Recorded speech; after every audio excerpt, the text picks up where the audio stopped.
Part 1. The Vanishing. Boston, Massachusetts. March 11th, 2022, 10:42 p.m. The shift had been long. Eleanor Rowe rubbed her neck with the back of her wrist as she stepped out of the hospital's staff entrance into the cold March air. Her scrubs clung damply to her skin beneath her windbreaker, sweat drying too quickly as the chill of night pressed in. She checked her phone. 7% battery. She could call a rideshare.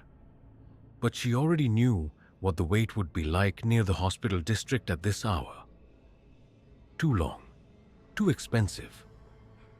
The Green Line T-stop was only 4 blocks away, and she'd taken it plenty of times. She tucked the phone into her backpack, pulled her hood up, and started walking. That was the last moment anyone remembered seeing her alive. It was her sister, Danielle, who first raised the alarm. By 9 a.m. the next morning, Eleanor hadn't replied to any texts. She hadn't come home to feed her dog, Mochi, who was still whining by the empty bowl. Her shift had ended as scheduled, confirmed by the nurse manager. But after that, the trail went cold. The MBTA security footage from the T-stop near Chestnut Street caught no sign of her. No footage at all. 5 days later, Detective Garrett Stone looked at the open case file on his desk. 5 days missing. Woman. Early 30s. Nurse. No history of mental health issues. No romantic partner drama. No substance problems.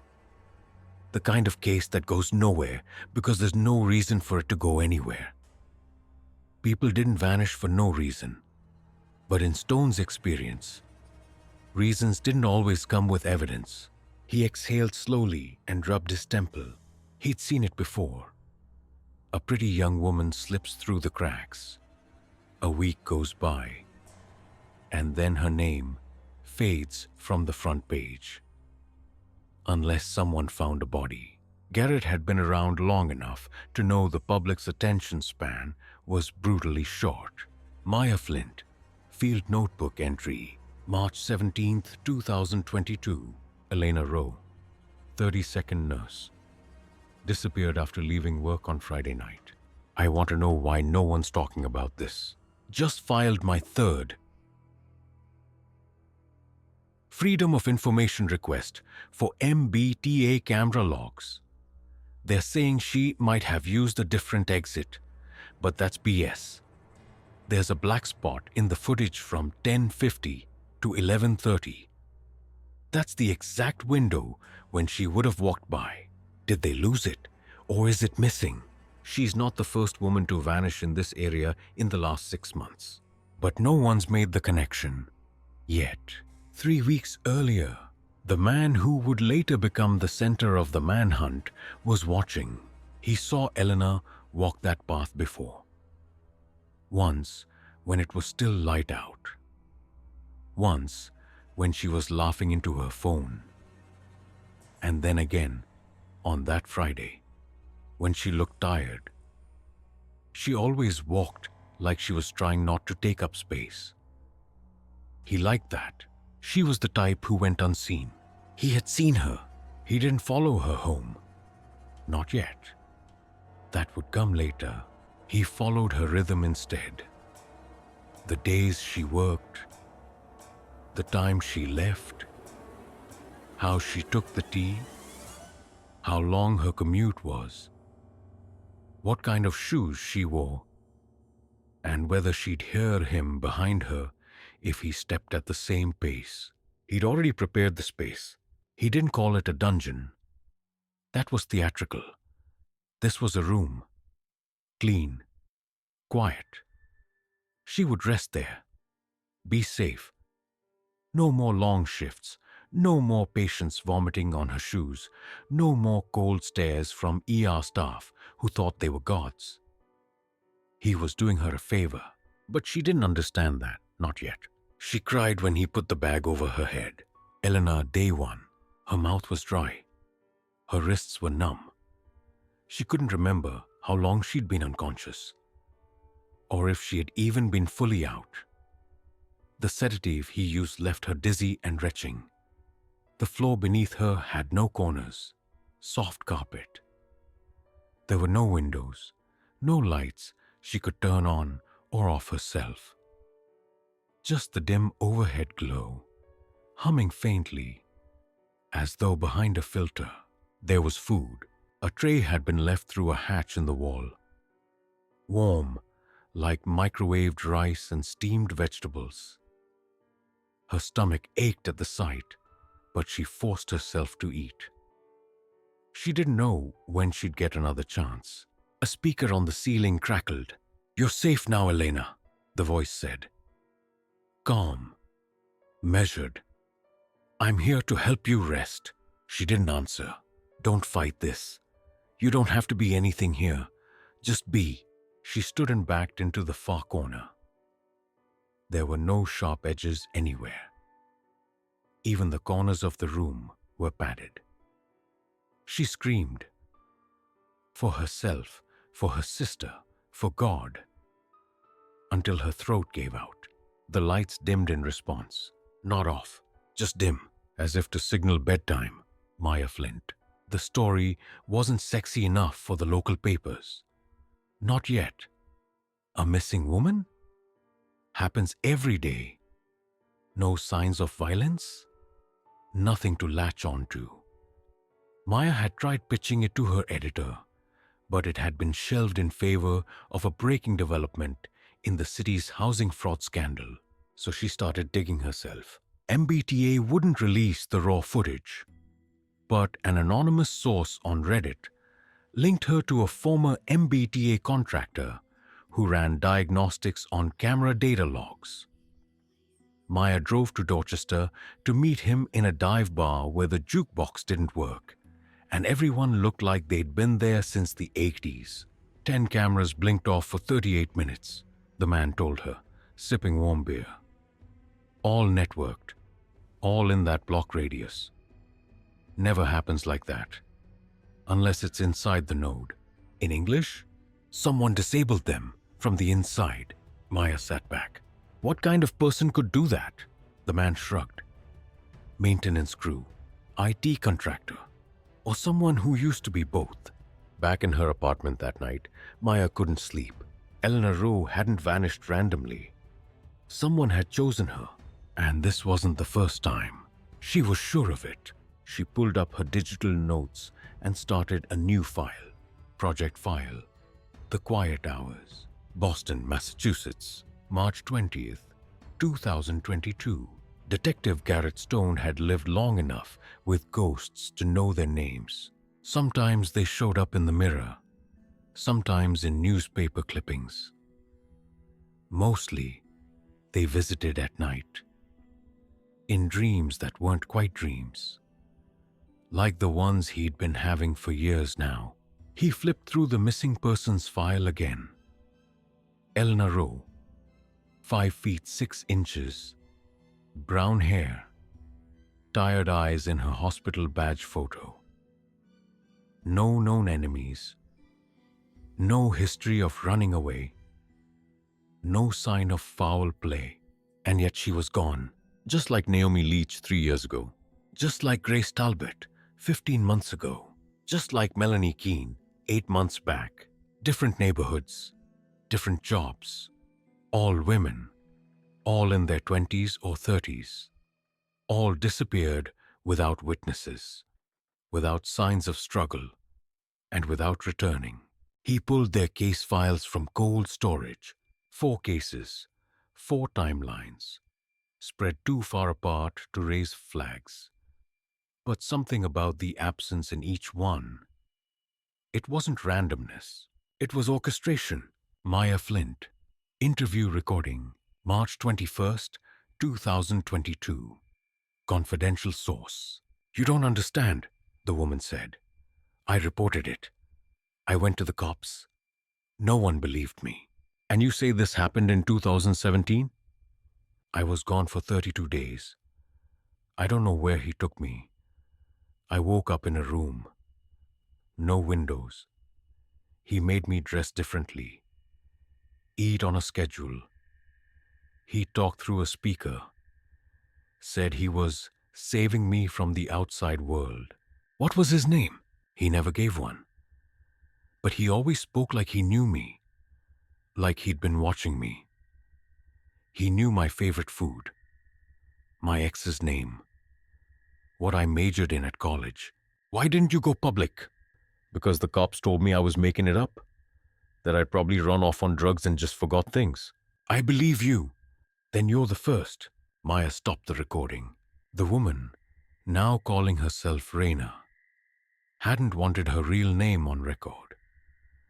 She'd moved out of state, changed her appearance, refused to talk about the location or the final day when she escaped, but she described details that matched Elena's known case. The food tray, the speaker system, the forced recovery language. Maya's heart thudded with dread. Someone had done this before, and he was still doing it. Garrett Stone. The maps didn't lie. The locations where the victims had last been seen or lived formed an arc along the northern transit loop. Not a clean one, but a pattern if you looked hard enough. Near service tunnels, maintenance stations, abandoned side lots of the MBTA system that hadn't been used in over a decade. Stone pinned the fourth marker on the wall and stepped back. 4 women. 2 confirmed MBTA adjacent disappearances. 1 reported interference with security cameras. 1 cold body with misidentified fingerprints. It had taken a full week of pushing through the city's forensic backlog to get an answer on that Jane Doe. Her name was Tessa Wintrell, reported missing 6 years ago, never connected to the others. Her body had been buried in Potter's Field as unidentified female, early 30s, until yesterday. Now Garrett had a corpse and a link, and the feeling he was looking straight at a ghost who'd figured out how to erase his tracks. Elena. Day 6. The voice stopped using her name. It spoke less now. Just once a day. Calm. Cold. Telling her things like, "You'll feel better soon," or "This is a sanctuary. No one can hurt you here." She no longer screamed. She was saving her energy because something had changed. She'd noticed it on day 5. The tray had been left 15 minutes later than usual. And instead of jasmine rice, it had plain white rice, dry and cracked on the edges. That meant something. A slip, an inconsistency. And now, something even more important. She had found a seam on the far wall, under the padding where the fabric pulled tight in one corner. A screw beneath it. She needed time and something sharp. She began saving her plastic spork every day. She scratched 1 line on the inside of her forearm. Not deep, just enough. The pain kept her clear. A reminder she still had a body, still had agency, still had fight. The abductor, he didn't call himself a monster. Monsters hurt people. He was a healer. They didn't understand what he was offering.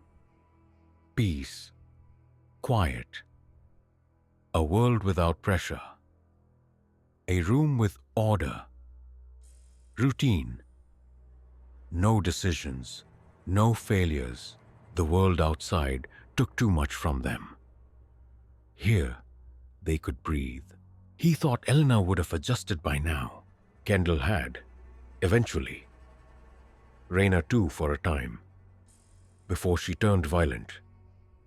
Before he had to let her go. He hated transfers. They left gaps. But maybe the new one, the journalist, would help speed things up. She was already asking the right questions, watching, looking deeper. She'd be perfect. Perfect for the quiet hours. Maya, March 22nd. She parked her car outside a public storage lot on the edge of East Cambridge, where old MBTA line maintenance vehicles had been auctioned off years earlier. The place was mostly abandoned, but her source had mentioned that one of the lots had been purchased in 2016 by a company that didn't exist.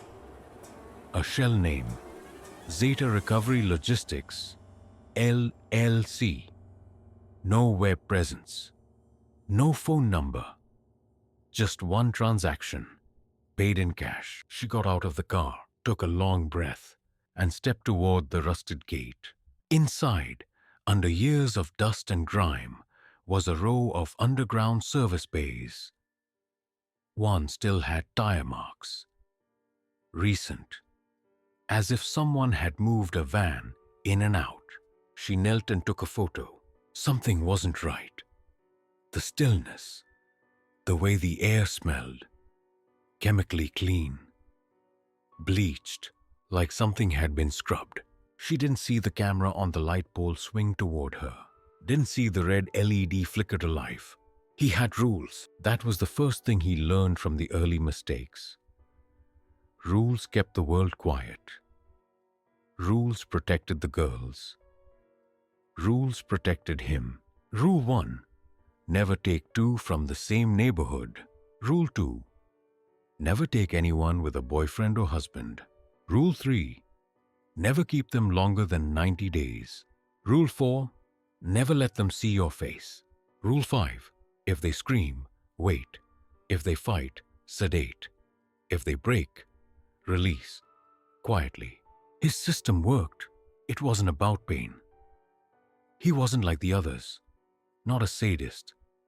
Not some cliché predator from late-night TV. No. He was a guardian. He watched.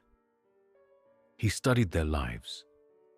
The stress, the grind, the exhaustion, and he rescued them from it. He was good at blending in, at becoming no one. That was his greatest trick. He wasn't the man who stared too long at the bar. He wasn't the neighbor who hovered. He was the quiet one in IT. The one who fixed your printer and didn't make eye contact. He didn't look like a killer because he wasn't one. Not in his mind. Garrett Stone, Boston PD homicide, March 24th, 2022. The exhumation had taken 2 days. Tessa Winchell's remains were in poor condition, but the dental records matched, and her fingerprints, originally misclassified in the database due to a clerical error, now told the truth. She hadn't OD'd behind a dumpster like the coroner had assumed. She died of dehydration, quietly, alone. No broken bones, no defensive wounds, just organ failure. And the kicker, the toxicology report showed steady exposure to low-dose sedatives. Over time, someone had kept her alive for weeks and let her fade out. The autopsy photo showed her fingers, worn down, nails cracked and broken. Scratches on the wall of wherever she'd been. She'd fought. In silence, Garrett's jaw clenched as he stared at the file. This was no accident, he muttered. Maya Flint, March 25th. She couldn't shake the feeling she was being watched. She hadn't told anyone where she was going. Not her editor, not even her brother. The storage lot had no street cams nearby. Her burner phone, one of 2 she carried now, stayed in airplane mode until she moved locations. But she knew the feeling of being tracked. The air at her apartment felt wrong, subtly rearranged. She hadn't locked the bathroom window, and now it was ajar. Her coffee mugs, she swore she left the red one in the sink, were all stacked in the cupboard. Too neat. She began staying at a cheap hotel in Southie under a fake name, just in case. And every night, she reviewed the footage she'd taken. Of the tire tracks, the empty loading bay, the one camera pole she missed until later. She had no proof of what it had recorded, but she knew someone had seen her. Elena, day 11. She had a plan now. The spork had been shaped into a point, dull but usable. She waited until the tray came through, and then, instead of eating, she kept still. Silent, she listened for the retreating footsteps. 32 seconds. She waited. Then she pried at the seam in the wall. The padding peeled away, millimeter by millimeter, revealing the screw she'd seen. It was real, not decorative, and under it, a panel. She worked for hours, listening, counting. She knew the audio system could hear her, knew he might be watching. But she also knew something else now. He was getting careless. The food had changed. The lights flickered sometimes. There were gaps in his ritual. Maybe he was distracted, or maybe he had someone new. The collector. He'd seen her. The journalist. The one from the podcast. She had potential. The way she asked questions. Like she could see through people. She wasn't like the others. She wouldn't be frightened by the quiet. She'd understand. He'd followed her to the storage lot. Not close. Just enough to watch. She had instincts. She knew she was being followed. He admired that. It would take time. He'd have to prepare a second room. Maya. March 27th. Her podcast producer called. "Why are you avoiding me?" "I'm working a lead," she answered. "Where?" "Off the grid. Don't worry. You sound like someone being paranoid." She laughed. "I am, but not without reason." She'd started calling the suspect the collector in her notes. Not because he took trophies. She didn't think he did. But because he curated. He chose. He planned. This wasn't impulse. This was obsession disguised as care. And what terrified her most? She was starting to understand how he thought. Garrett, March 28th. He made a call to an old contact at the MBTA. A retired systems engineer, ex-contractor. "You ever heard of someone accessing the transit nodes off-book?" "Sure," the man said. "There's legacy tunnels no one uses anymore. You'd have to know the old maps. Or be someone who helped build them." "You think someone could live in them?" A pause. "Not live, maybe. But hide? Absolutely. There's spots no one's touched since the 80s. Could someone tap into the cameras from down there? Yeah, if they were smart and patient. Those systems are patched with duct tape and hope." Stone felt the weight of it settle on him. Someone had been patient for years, and he was still out there. Elena, day 12. The panel came loose. Behind it, not much. Just darkness. A vent, but it led somewhere. She stuck her arm in, fingers scraping cold metal. A sound behind her. Static. The speaker crackled. "Elena," the voice said, calm but colder now. "You're getting restless." She froze. "This is disappointing. You were doing so well." She didn't respond. "I think it's time we start your medication again." She turned slowly, staring into the black lens in the corner. Then, without warning, she screamed, high and shrill, and hurled the tray at the speaker, shattering the cover plate. Sparks. A flicker of light. Alarms? Nothing. Just silence. But the voice didn't return, and for the first time, she wondered if he wasn't as in control as he pretended to be. Dorchester, Massachusetts, March 30th, 2022, 9:17 p.m. The rain hit the pavement in slow, steady sheets. Maya Flint stepped out of the coffee shop, phone in one hand, notebook in the other, heart pounding harder than she wanted to admit. The tip had come from a burner email. No name, no context. Just check Milner Avenue, behind the old print shop. The van is real. She'd been skeptical until she saw it. A faded gray utility van. No logo, no tags. Parked at the dead end like it belonged there. Half covered in old leaves. It wasn't rusted. It was maintained. It wanted to look abandoned. That's what chilled her.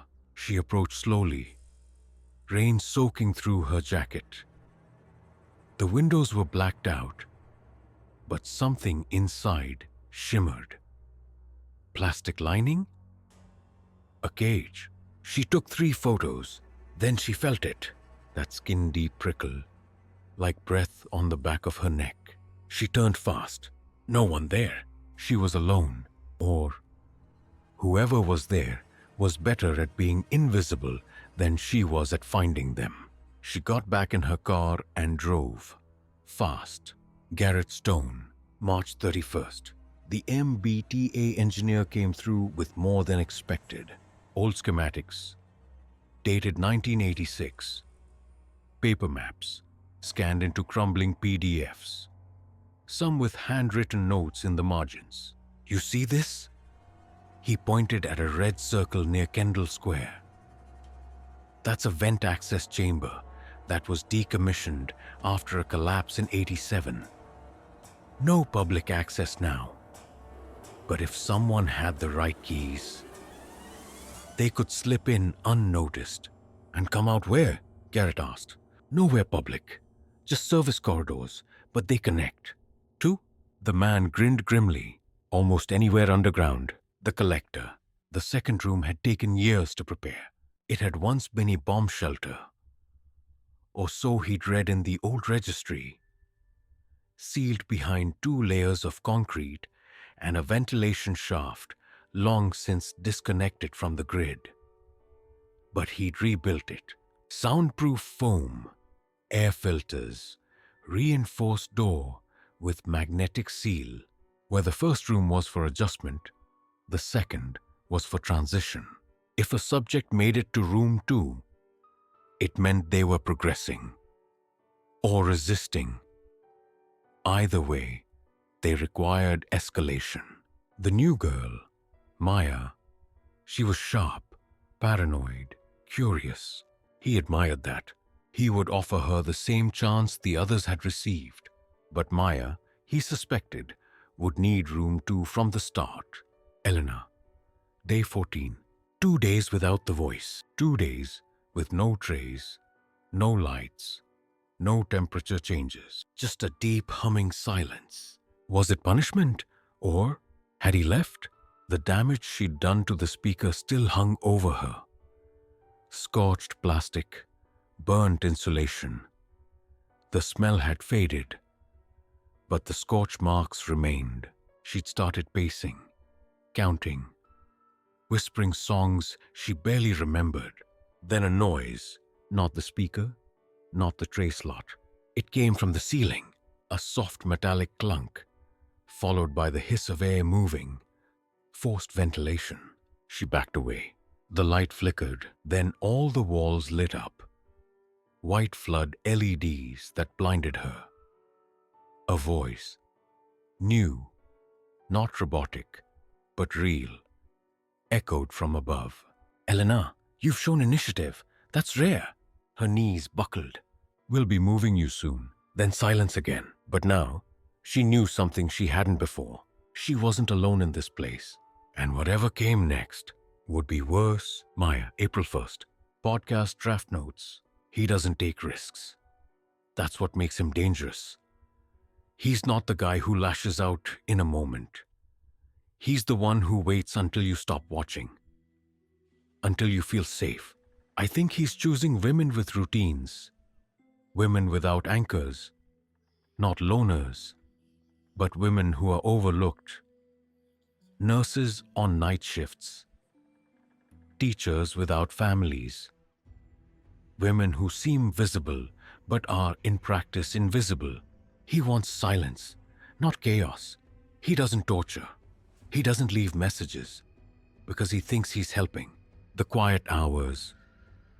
That's what he's giving them. A distorted mercy. Garrett Stone, April 2nd. They'd found something at the edge of a demolished service station near Alewife. A transit inspector called in about strange wiring.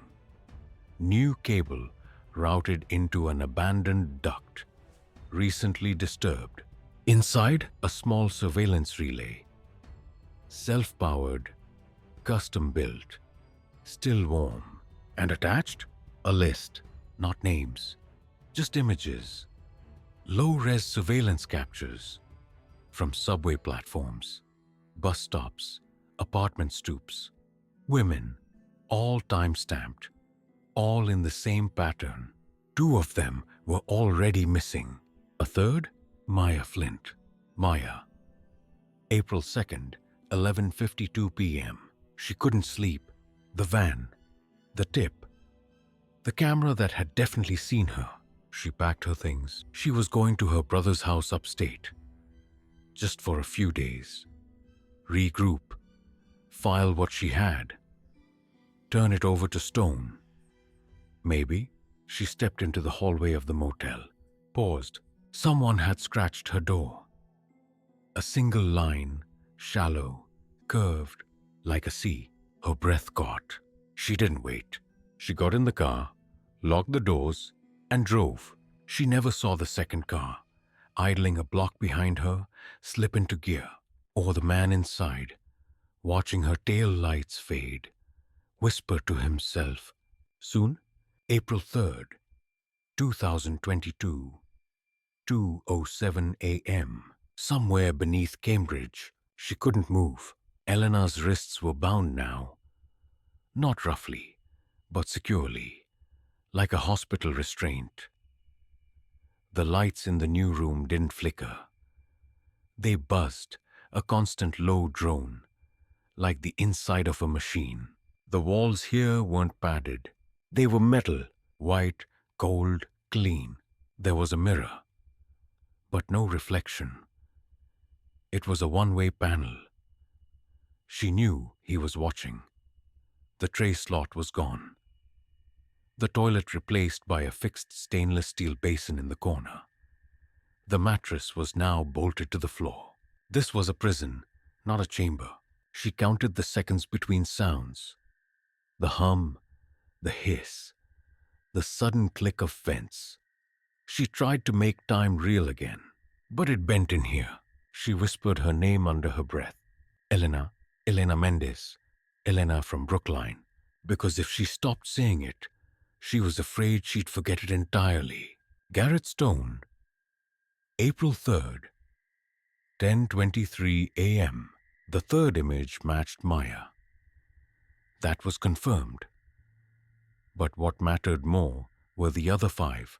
He spread them out on his desk. 5 women. Different races, different hair colors. No obvious connection. But the timestamps, they followed a rhythm. Every 10 to 12 months, early spring. And now, 2022, Stone stared at them. The 2 confirmed victims, Tessa Winchell and Nari Song, had both gone missing in late March, reappeared weeks later in deteriorated condition, and were misdiagnosed as overdoses or vagrants. They were all dismissed. No one dug deeper. Until now, he started making calls. To parents, to friends, to the missing persons desk that had filed and forgotten these women. He listened to the same heartbroken voices say the same tired line. She wasn't like that. Maya Flint, April 3rd, 5:15 p.m. From her voice memo journal, I think I know how he picks them now. It's not just isolation. It's erasure. He chooses women no one fights for. Women already doubted. Maybe a record. Maybe mental illness. Maybe just poor families. Women the system loses without a ripple. I found her.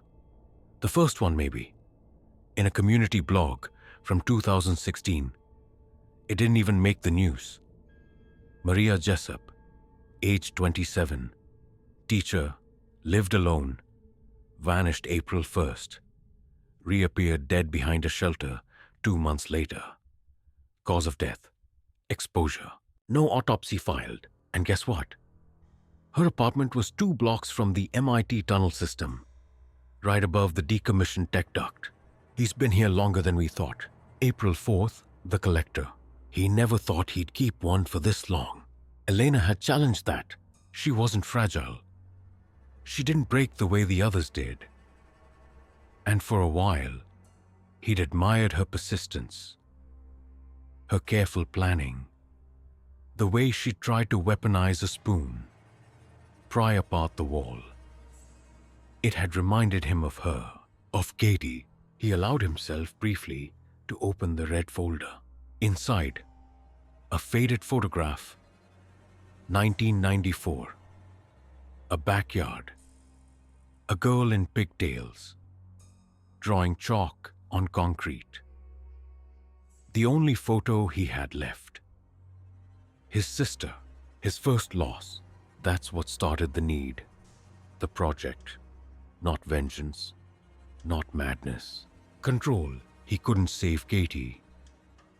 But maybe, just maybe, he could save women like her from the chaos of the world, from the failure of systems, from freedom.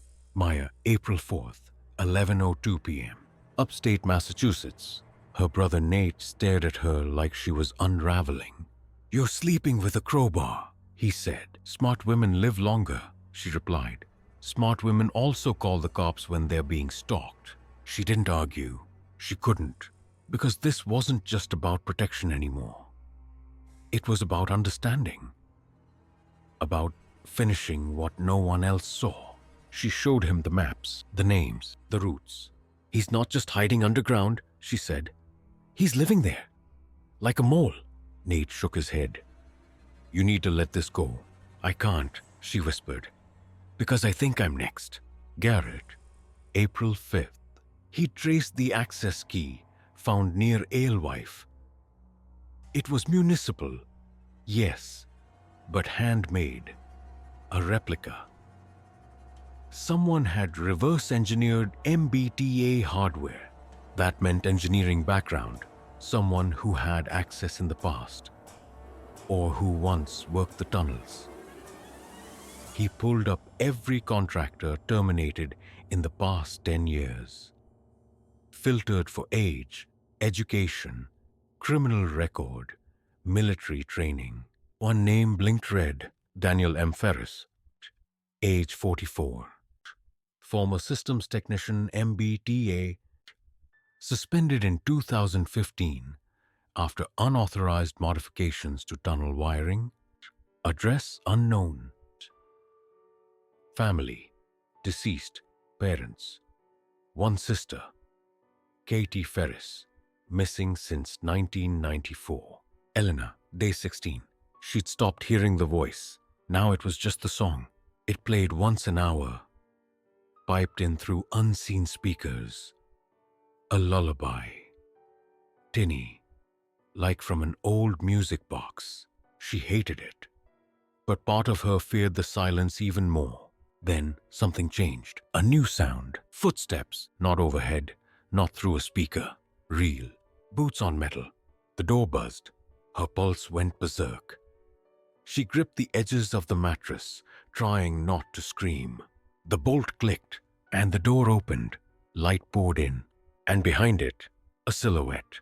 April 6th, 2022, 9:14 a.m. Somerville, Massachusetts. He looked like a man who hadn't spoken about 2015 in a long time. Ховард Ледли, бывший менеджер линии МБТА, сидел напротив детектива Гаррета Стоуна в облупленной кухне, где время остановилось. Старые кружки, желтая газета на холодильнике и усталость в глазах. Garrett slid a photo across the table. Daniel Ferris, younger, smiling. "You worked with him?" Howard snorted. "Worked around him. He didn't talk to people." Just wires. What happened? Howard leaned back. One day, he rewired the switching signal at Ashmont to blink Morse code into the tunnel wall. Claimed it was a private communication system. To whom? He never said. A long pause. Then, but it wasn't just that. Garrett waited. Howard's eyes dropped. Voice softened. There were complaints. From a woman engineer. Said he followed her home.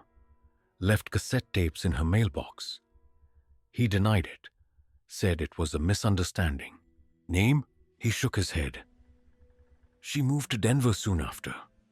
HR buried it. What kind of tapes? Lullabies.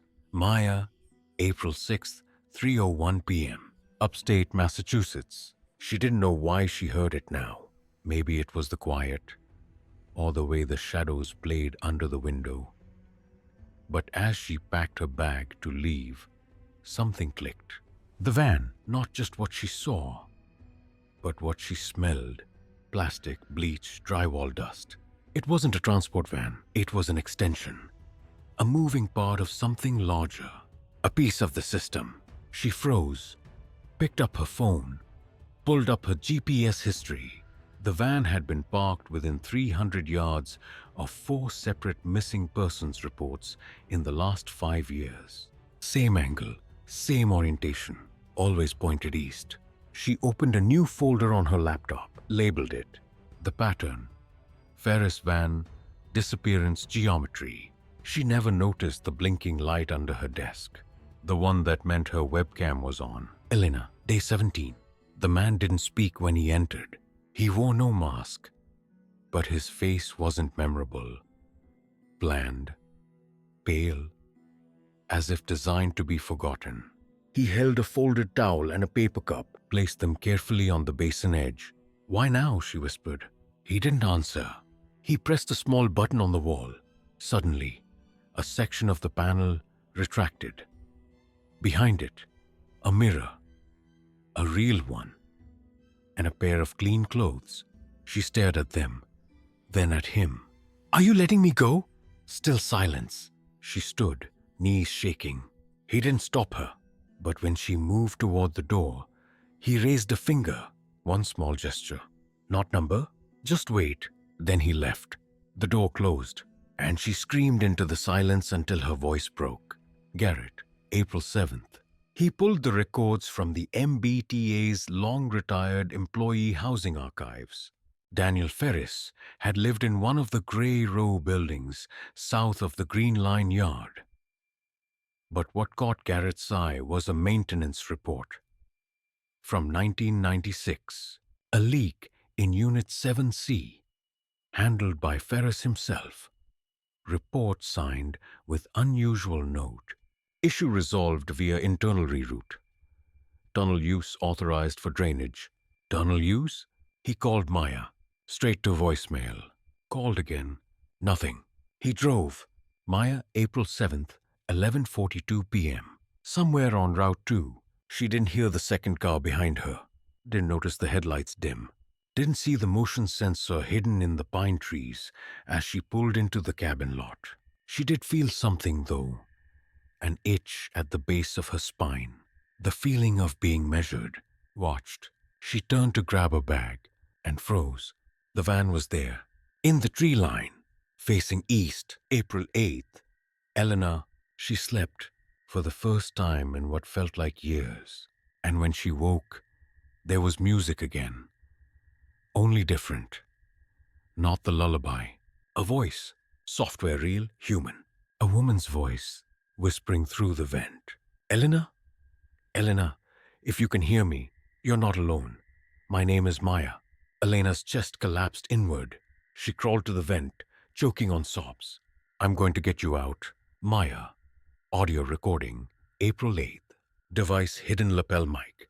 The room smells like old copper and bleach. I found a panel in the wall. It was hot, like something was behind it. I tapped, and the echo was shallow. There's another girl in there. She tapped back. I don't know how she's still alive. This place isn't just one room. It's a hive, a system, rooms with no windows, layers of traps. But he made a mistake. He let me hear her. He let me see. And now I'm not leaving without her. April 8th, 2022, 11:17 p.m. Underground, west of Alewife Station. There was no turning back. The last stairwell behind Maya groaned shut with a pneumatic hiss. Locked ahead. Concrete corridor, humid, stale. A low hum pulsed in the walls, like old blood moving through arteries long unused. Her flashlight flickered, battery dying, but she pressed forward. The map she'd sketched from sewer blueprints only partially matched what she saw. This place had been modified, extended, not by engineers, by him. Hand-cut angles, doorways that didn't follow code, crawl spaces that angled upward into blind shafts. It wasn't a basement, it was a labyrinth, and something was breathing down there with her. Garrett Stone, April 9th, 2002 a.m. Inbound toward North Cambridge, he traced Maya's phone. The ping stopped an hour ago. Last seen near an access grate under Route 2. It wasn't a place. It was a void. He slammed the brakes, gravel biting under the tires. Grabbed his flashlight and pry bar. The cover was half-twisted. Recently opened. He called for backup. Got silence. There was no time. He dropped in. Elena Méndez, day 19. The voice had stopped again. Hours passed. Or maybe days. But she clung to it. That voice. Maya. Not a hallucination. A real person. Elena had scraped a small mark into the wall. Her name, again. Beneath it, a second one. Maya was here. It was the only thing she had left. Then a new sound. A crack. Not like doors. More like stone breaking. She got to her feet, and that's when the light went out. Not dimmed, not flickered. Gone. And in the dark, she heard him. Breathing. Close. Maya. April 9th, 2:44 a.m. Level -2. Subfloor access. She found the room by mistake. Not Elena's, but another. The first girl. A skeleton. Curled on a mattress soaked through with time. Hair still matted. Teeth bared in death or resistance. Maya dropped to her knees, bile rising. Pinned to the wall, a note. Faded. Scratched in black ink. My name is Maria Jessup. I was here. I am not crazy. Maya pulled it free, folded it, swallowed her scream, kept walking. The collector. He hadn't planned on two. He hadn't planned on Maya. She was different. She followed the noise, didn't run from it. She moved with purpose, mapped the dark, learned the pattern. Just like Katie and Elena. Resilient, burning, still untouched by decay. He considered his options. Let one go, number. 2 is unstable. But 3 is a system. Garrett, level -1. He heard it first. The tape. Lullabies echoing softly through a cracked vent. Then the smell. Bleach. And beneath that, iron, damp stone, sweat. He moved slower now, gun raised, light sharp, watching for tripwires, false floors. He found a door, pried it open. Inside, a monitor, old, CRT, static, and a video feed. A girl, curled in a corner, alive. Maya, level -3. She nearly didn't hear it over the sound of her heartbeat, but it was there, tapping, slow, rhythmic, from inside the wall. Morse code. She grabbed her notebook, translated. HELPME, Elena, NOWATER. She tapped back, clumsy but clear. Show LDON. IMCLOSE. Then, behind her, metal scraped. He was there. Elena, day 20. The floor vibrated. Something large had shifted. The voice, Maya, was replaced by boots. Heavy, deliberate. Then gunshots. 3. Then silence. Then, the most terrifying thing of all, laughter. Maya. Level unknown. She ran, faster than her thoughts, heart hammering in her throat. She didn't look back, didn't need to. She knew what would happen if he caught her. But she also knew the exit was real. She'd seen it on the schematics. A bypass tunnel, sealed from the inside, but not from her side. She slammed the final hatch open. Light, moonlight. She stepped out. But before the hatch closed behind her, she heard it. A voice, Elena's, screaming her name. Garrett, surface level. He emerged with a girl in his arms, thin, shaking, eyes wild. Not Maya. Elena. Alive. April 9th, 2022. 3:40 a.m. Cambridge Police Department, briefing room. Garrett Stone stood in front of a hastily gathered team. Uniformed officers, forensics, and 2 federal agents from the FBI's Violent Crimes Unit. Summary, he said, voice tense. Elena Méndez is alive. Rescued from an underground compound beneath Cambridge. She's critical, but stable. We have probable cause to believe Daniel Ferris is our suspect. Murmurs in the room. Ferris' history with MBTA, the missing women pattern, the tunnel access. It all fits. But the site is a labyrinth, rigged with traps and surveillance. We don't know the full extent. He paused. We need to move quickly. Maya Flint is still missing inside. Time is against us. Maya. Somewhere underground, April 9th, 4:05 a.m. She had found a narrow ventilation shaft, cold, cramped, but the only way out she could see. She shimmied upward, scraping her knees and lungs burning. Her mind raced. She replayed Elena's scream, the gunshots, the laughter. This wasn't just captivity. It was punishment. The man who did this wasn't just a kidnapper. He was a collector of broken things. And she was running out of time to prove she was whole. Daniel M. Ferris. April 9th, 5:12 a.m. In his lair, he watched multiple monitors, security cameras, audio feeds. His breathing was steady, almost calm, but his fingers trembled as he looked at the live feed from the ventilation shaft. He whispered, "You won't leave." Behind him, a map covered the wall. Red pins marked every victim, every capture. At the center, a faded photo of a little girl with pigtails. "Katie," he whispered. Garrett. April 9th, 5:45 a.m. He coordinated officers entering the tunnels through 4 access points. Each team was briefed on the layout, the traps, the signs of Ferris's modifications. Garrett's gut twisted. He still remembered the scared look in Elena's eyes. He couldn't lose Maya. Not now. Maya. April 9th, 6:03 a.m. She reached a junction. To the left, a faint light. To the right, a muffled voice. She chose right. The voice grew clearer.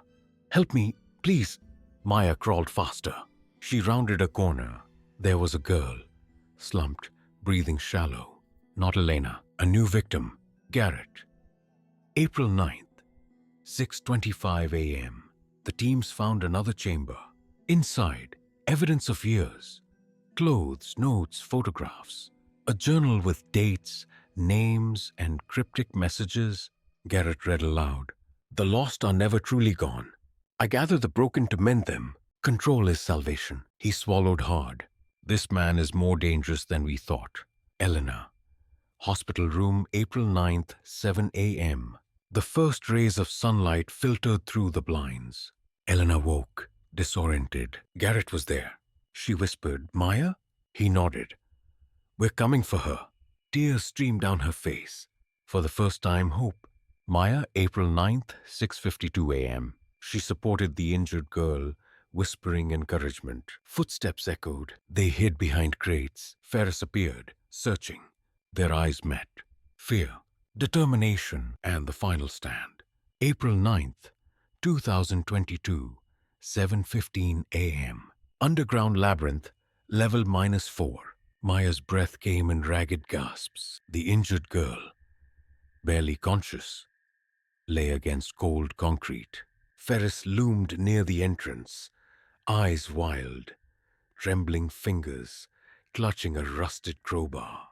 "You shouldn't have come," he hissed, voice barely human. "I'm here to end this," Maya said, voice steady despite the shaking in her limbs. He laughed, a sound torn between madness and sorrow.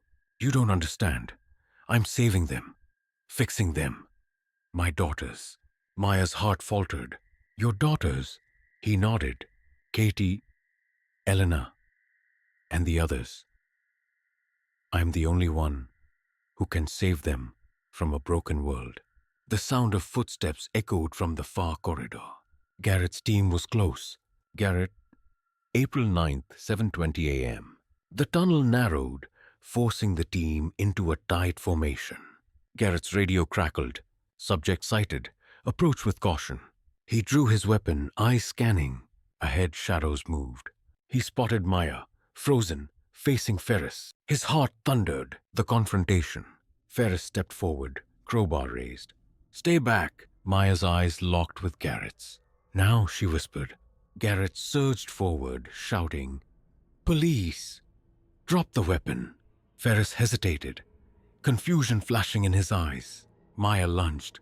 She grabbed the crowbar just as Ferris swung. A struggle. The crowbar slipped from Ferris's grasp. Garrett cuffed him swiftly. The aftermath. Ferris collapsed against the wall, breathing heavy. "You don't get it," he muttered. Maya knelt beside the injured girl, wrapping her in a blanket. "Your daughters are safe now." Garrett radioed for medical evacuation. Elena's name was repeated, a beacon of hope in the darkness. Epilogue. April 12th, 2022. News outlets flooded with updates. Daniel Ferris charged with multiple counts of kidnapping, unlawful imprisonment, and attempted murder. Maya, hailed as a hero, began advocating for victims' rights and mental health awareness. Garrett returned to the force, changed forever by the case.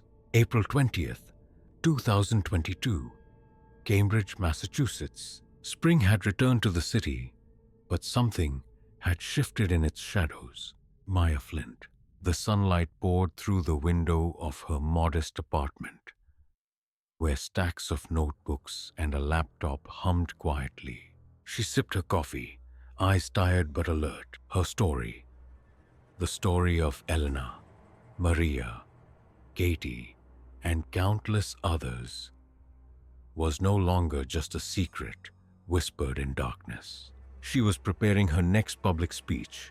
"Every victim has a voice," she would say, "and every silence is an invitation for evil to grow." Her scars ran deep, but so did her resolve. Garrett Stone. Back at the precinct, Garrett stood before a bulletin board cluttered with photos, case files, and timelines. The Ferris case was closed, but its echoes lingered. He stared at Eleanor's recovered photo, pinned alongside the others. He'd requested reassignment to the cold cases unit, because for every ending, there were more stories to tell. Elena Méndez. Elena walked through a local community center. Children's laughter filled the room. She volunteered here now, helping survivors, rebuilding trust, and teaching resilience. Her own recovery was ongoing, slow but steady. She still flinched at certain sounds, but the nightmares were fewer. She carried a quiet strength, one born from the abyss. The city, local authorities launched new initiatives for missing persons. Community outreach programs expanded. New legislation was proposed to improve surveillance and coordination among agencies. The case sparked debates on mental health, victim advocacy, and law enforcement. Final reflection. Maya wrote in her journal, "Evil hides in plain sight, in the quiet hours of the night, in the places we refuse to look. But hope is louder. The fight never ends, but neither does the courage to begin again."